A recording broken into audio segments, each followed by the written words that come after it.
No mês de agosto, a gente celebra aqui no Brasil o Dia dos Pais. Tradicionalmente, no segundo domingo do mês, a gente passa com os nossos pais ou a figura paterna para dar um abraço nele, entregar um presente, fazer alguma coisa junto. Então, eu achei que seria legal trazer algumas reflexões sobre esse tema aqui no canal do Clube de Literatura Clássica. É que a literatura, ela é capaz de nos dar uma dimensão mais completa sobre nossas relações humanas e seus dramas, claro. A literatura nos apresenta outros pais, digamos assim. Ela aumenta nosso panorama e nos ajuda a entender o nosso pai e compreender seus defeitos, suas qualidades, suas falhas, seus méritos. E isso, ou seja, nos colocar no lugar de outros filhos ou de outros pais, é um exercício de empatia e de maturidade. O cinema também consegue, claro, mas eu acho que é mais na literatura, porque o livro ele fica mais tempo com a gente. Então, é como se o cinema fosse passar um fim de semana com seu pai, cheio de emoções, enquanto a literatura é de fato morar com seu pai, porque tem o creme do bolo, mas tem seus momentos de tédio, frustração, silêncio, observação. Então dá mais tempo de assimilar seu afeto por nós, entender nosso amor por ele, pelo menos enquanto durar a sua leitura, né?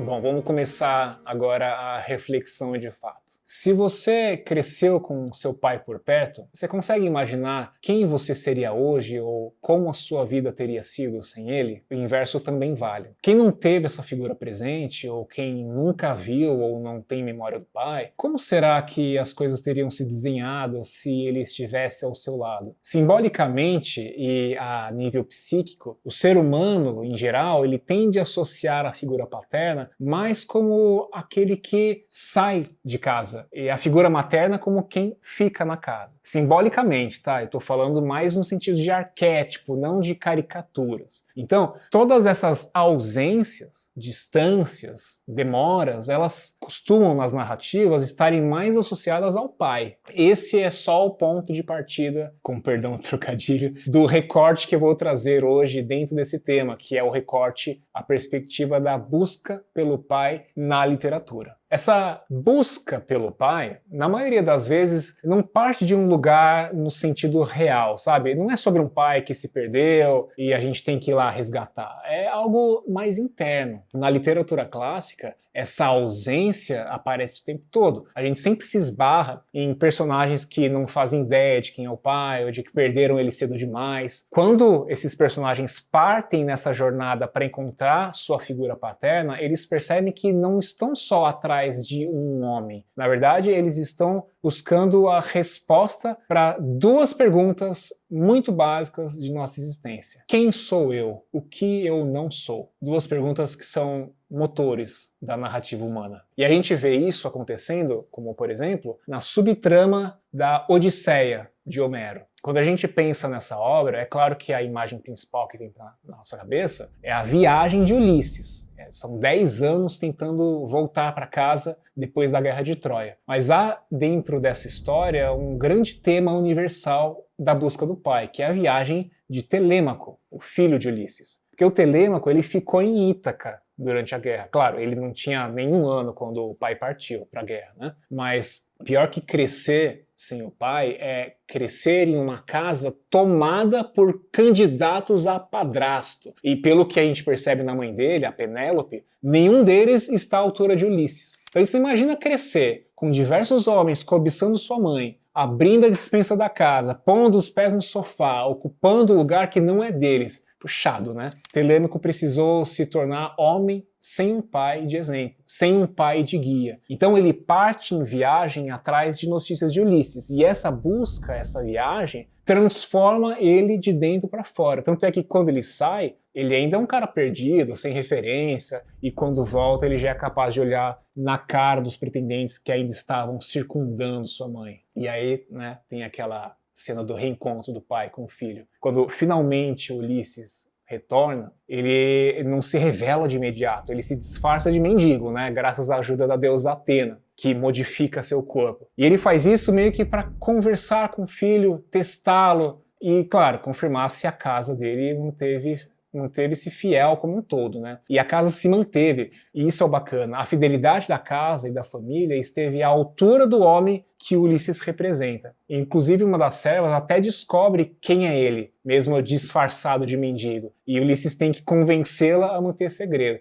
Mas quando Ulisses se revela de fato, voltando à sua forma natural, aí acontece um abraço entre pai e filho, lágrimas, e é um dos momentos mais legais, mais intensos da epopeia. E essa reflexão me pega, sabe? Porque essa ausência foi por um motivo, foi por uma missão. Ulisses, ele teve suas falhas, ele pagou caro por elas, é um dos motivos da demora para voltar para casa, né? Mas é importante diferenciar isso aqui. Esse reencontro, mesmo tardio, ele é honesto, ele não é um reencontro da indiferença. Se você perdeu essa leitura da Odisseia, eu recomendo o vídeo da Thaís, um dos vídeos de maior sucesso aqui no clube. Eu vou deixar o card aqui para você salvar para mais tarde. Bom, mas pelo menos o Telêmaco, ele era rico, o pai era famoso, havia recursos de sair em busca do pai, e a mãe era fiel. Mas e quando o guri não tem nada disso? É o caso, por exemplo, do Oliver Twist, do Charles Dickens. O Oliver é órfão de pai e de mãe, ele nunca conheceu nenhum deles, porque ela morreu no parto, né? Então o romance do Dickens, ele acompanha a jornada de um menino que sobrevive ao mundo hostil e é uma vida muito pobre. Mas parte da sua força interior é justamente alimentada pelo desejo de descobrir de onde ele veio. É uma busca inconsciente pelo pai, não é deliberado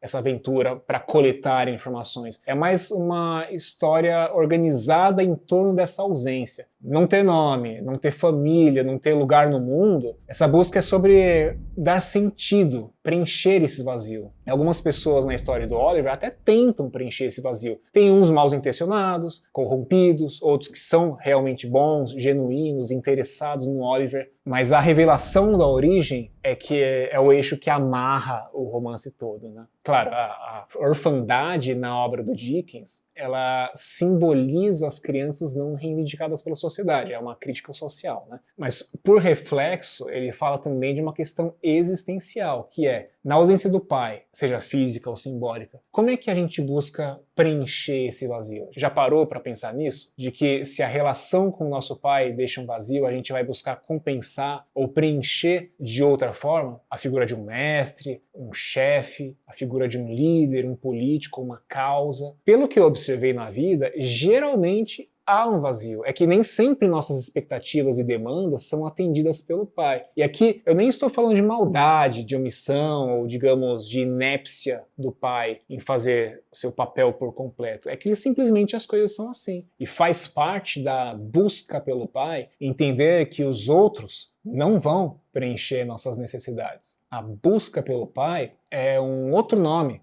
de processo de amadurecimento perante a vida. Tá aí uma associação interessante, né? Buscar o pai é, no fundo, você preencher suas experiências, preencher com aquilo que pai nenhum ou Ítaca nenhuma pode oferecer. Agora, claro, existem os casos de relacionamento entre pais e filhos que são mesmo complexos. Eles são tão complexos que às vezes é necessário não uma, mas duas obras para falar sobre isso. É o caso, por exemplo, de Franz Kafka, que escreveu O Processo e Carta ao Pai. O Processo é um romance sobre um homem que é preso sem saber do que ele é acusado. O processo desse prisioneiro, ele avança na justiça e ele nunca descobre do que ele é culpado. Ele nem consegue falar com as autoridades do caso. A gente pode ler essa história apenas pela história em si, ou seja, é uma literatura do absurdo, sobre um indivíduo que sente a burocracia do Estado, como alguém diante daquelas pinturas da escola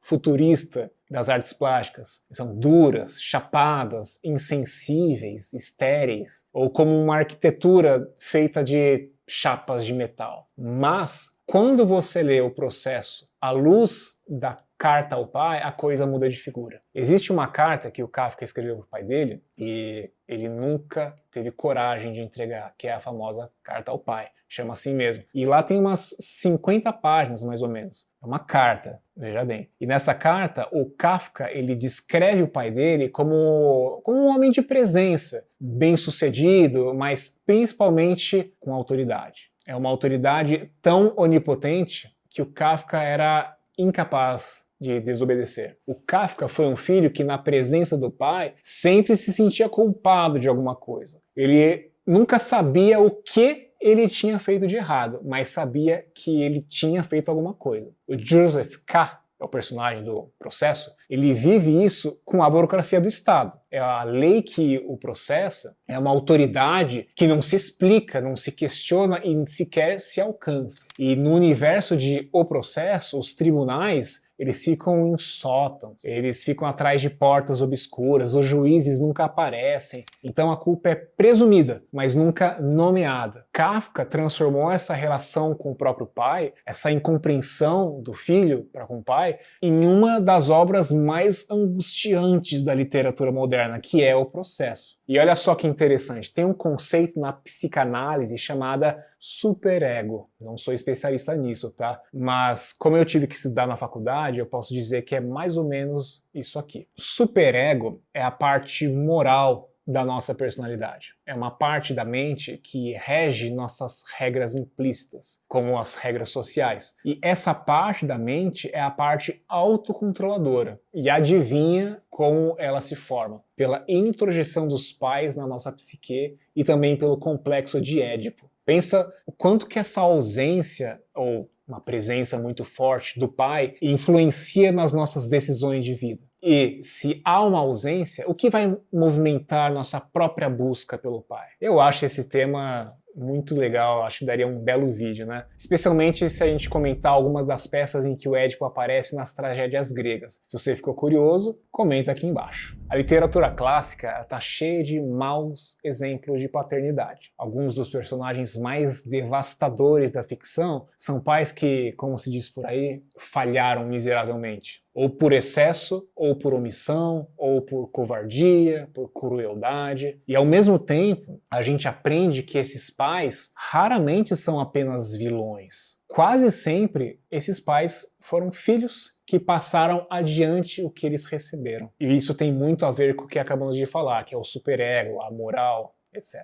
A gente vê muito disso em Os Irmãos Karamazov, do Dostoiévski. Esse é talvez o romance mais ambicioso do autor. É um livro que fala sobre Deus, é um livro que fala sobre culpa, sobre a Rússia. E no âmago disso tudo, é um livro sobre um pai horrível e seus 3 filhos, na verdade 4, né? Fyodor Karamazov, que é o pai, ele abandonou todos os filhos quando ainda eram pequenos. E não foi por crueldade, foi por uma indiferença, talvez uma incapacidade de se importar com alguém além de si mesmo e dos seus próprios desejos de devassidão. Bem, com essa orfandade moral, cada filho precisou sobreviver de um jeito diferente, né, para compensar essa ausência. Dmitri, o mais velho, ele herdou o temperamento explosivo do pai. E o ódio que sente pelo pai é tão grande que isso não pode ser outra coisa senão um reconhecimento em si daquilo que ele detesta no pai.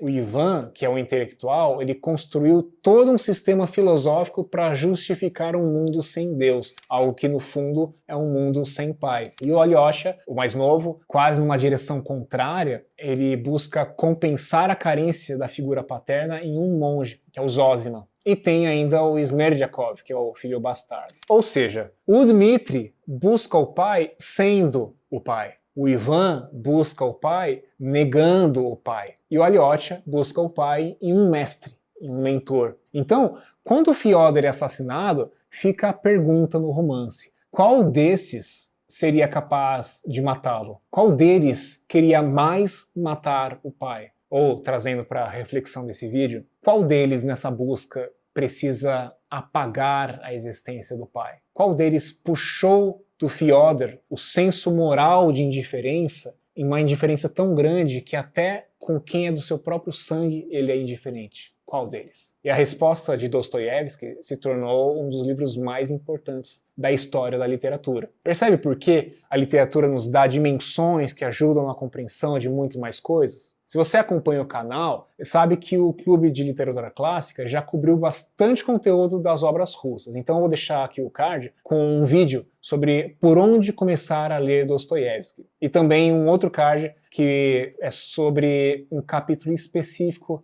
do livro Os Irmãos Karamazov. Nem todo problema de relacionamento com o pai acontece por causa da má índole do pai ou do comportamento do filho. Existe uma categoria de relação pai e filho que é bastante comum, que é o pai que ama o filho, mas não consegue entendê-lo. O pai que quer o melhor, mas o que ele chama de melhor é com os valores do tempo dele, não do tempo do filho. O conflito de gerações é um choque entre dois mundos, mas que habitam a mesma família. A gente acabou de falar de um clássico russo, mas tem muito mais obras da literatura russa que problematizam, em específico, esse conflito geracional. A gente vê isso na obra Pais e Filhos, por exemplo. É preciso amar.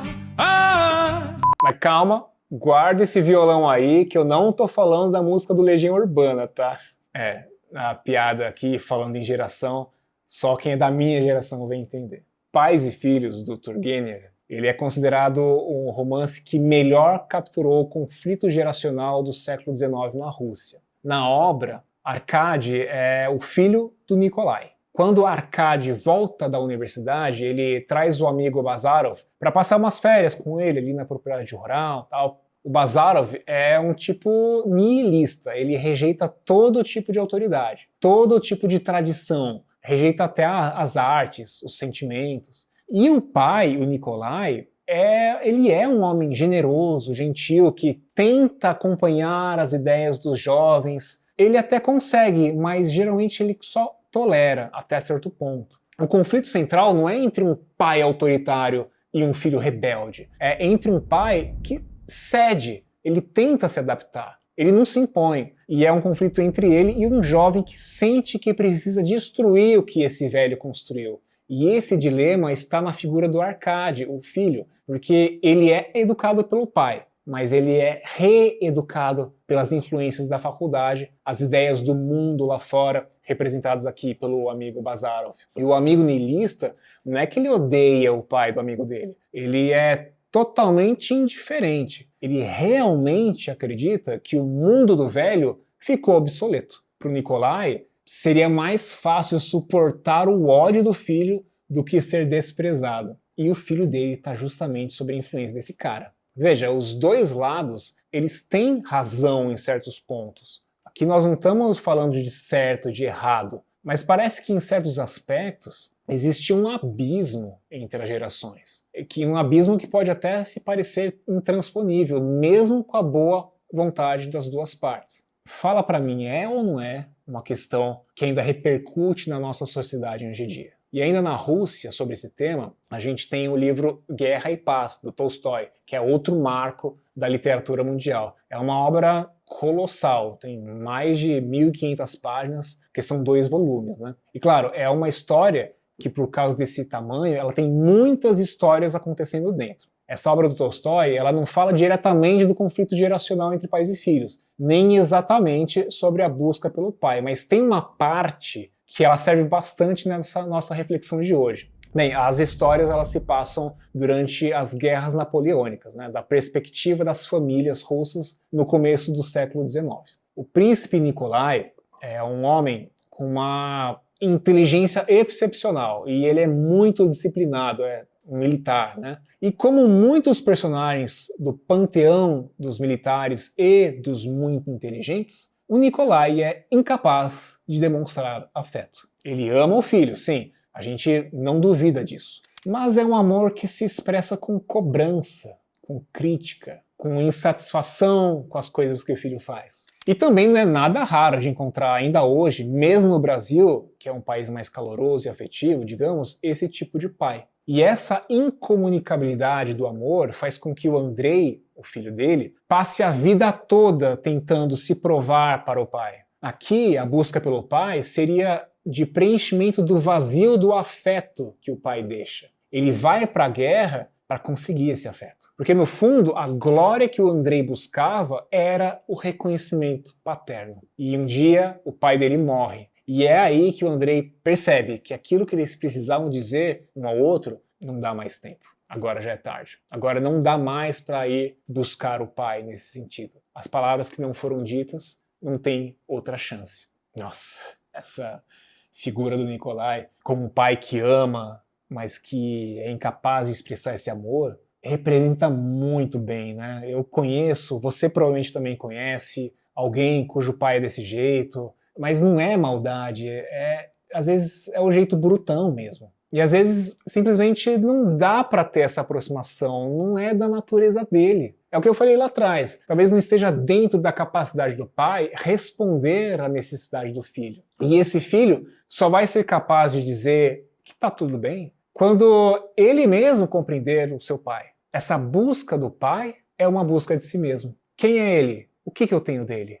Quem meu pai não é e o que eu não sou? E a literatura é capaz de ajudar a preencher esses vazios, não o vazio do pai, mas com a compreensão do pai. Bom, mas eu quero terminar esse vídeo colocando um sorriso em você. Então eu escolhi falar de duas obras em que a figura do pai é o do pai bom. Não é o pai perfeito, mas é o pai que deixa um exemplo, uma visão, um código ético, um propósito. É um pai cuja presença ou cuja memória faz o filho ser mais do que ele poderia ser se estivesse sozinho. E eu vou começar por Martín Fierro, poema épico escrito pelo argentino José Hernández. Essa é a obra que deu, inclusive, voz ao gaúcho, ao homem do pampa, ao trabalhador da fronteira. A primeira parte da obra mostra Martín Fierro fugindo de uma injustiça. E a segunda parte, que é menos conhecida, é sobre o reencontro dele com os filhos depois de anos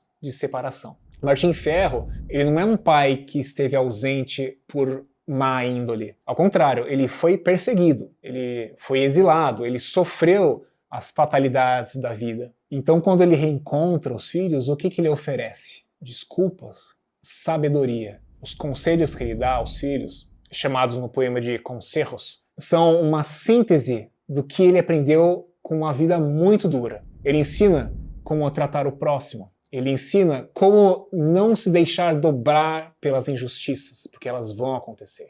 Ele ensina como manter a dignidade quando tudo ao redor está tentando destruir você. Nada de herança, nada de um nome, apenas uma experiência transmitida. Eu não pude estar aqui com vocês, mas o que eu aprendi vale de algo e agora é de vocês. E você achando que tudo que ia ter da Argentina esse ano ia ser a raiva da Copa do Mundo, né? Tenho certeza que você deve ter ficado um pouco mais interessado em conhecer esses poemas. Então guarda esse card aqui, que ele tem uma playlist sobre Martín Fierro, uma playlist aqui no canal do Clube de Literatura Clássica. O Sol é para Todos, de Harper Lee, foi publicado em 1960. Ele é um dos livros mais lidos do mundo e é um dos retratos mais duradouros de pai que a ficção produziu. Esse pai, o Atticus Finch, virou, de certa forma, o arquétipo do bom pai na imaginação coletiva do século XX. Atticus é viúvo e ele cria 2 filhos pequenos, sozinho. Ele é um advogado que está atuando no sul dos Estados Unidos, defendendo um homem negro num julgamento que ele foi acusado de um crime que ele não cometeu, mas ele já percebe que as coisas estão contra esse homem. O Atticus vai defender o acusado sabendo que vai perder, e os filhos assistem a essas cenas. O que faz Atticus ser um pai extraordinário, então, não é ele explicar os seus valores aos filhos, não é fazer discurso, não é dar sermão, é ele viver esses valores na frente dos filhos. É assumir os custos e as consequências dessa atitude perante a vida. Então, quando um dos filhos até pergunta para ele por que ele insiste naquilo, o Atticus responde: a coragem não é um homem com uma arma na mão. A coragem é saber que você vai perder e começar mesmo assim. A filha entende isso só mais tarde. A maioria dos filhos, na verdade, só entendem mais tarde, vamos ser sinceros. Mas quem chega a esse privilégio encontra o pai.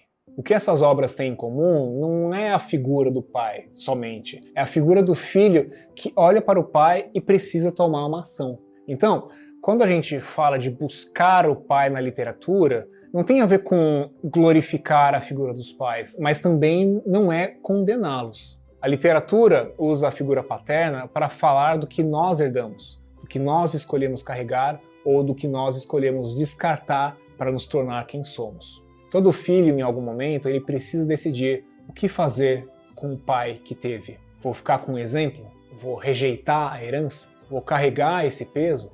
Com sorte a gente aprende a separar as coisas. Eu não sou você, mas eu tenho algo de você.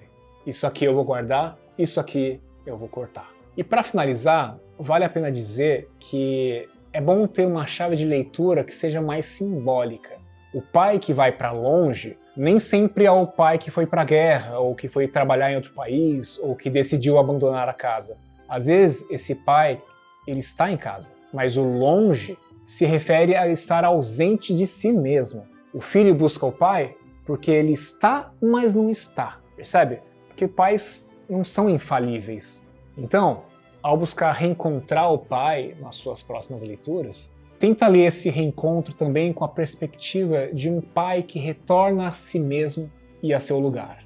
Nunca foi minha intenção nesse vídeo falar o que é ser pai, como ser pai, ou sobre aprofundamentos psicológicos, né? Mas o que eu gosto na literatura é isso. Ele te dá a chance de mergulhar, ou pelo menos tangenciar esses grandes temas da humanidade. Às vezes a vida não te dá essa chance, e a literatura dá. Espero que tenham gostado. Eu só não vou pedir para vocês comentarem qual pai na literatura clássica vocês se identificam, porque vai que alguém responde o Fyodor, dos irmãos Karamazov. Eu não quero a polícia investigando o canal do clube, tá?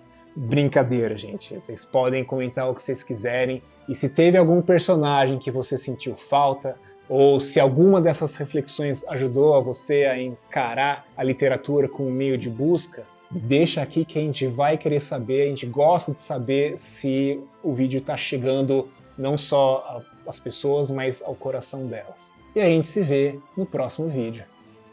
Ah, pai, eu amo você.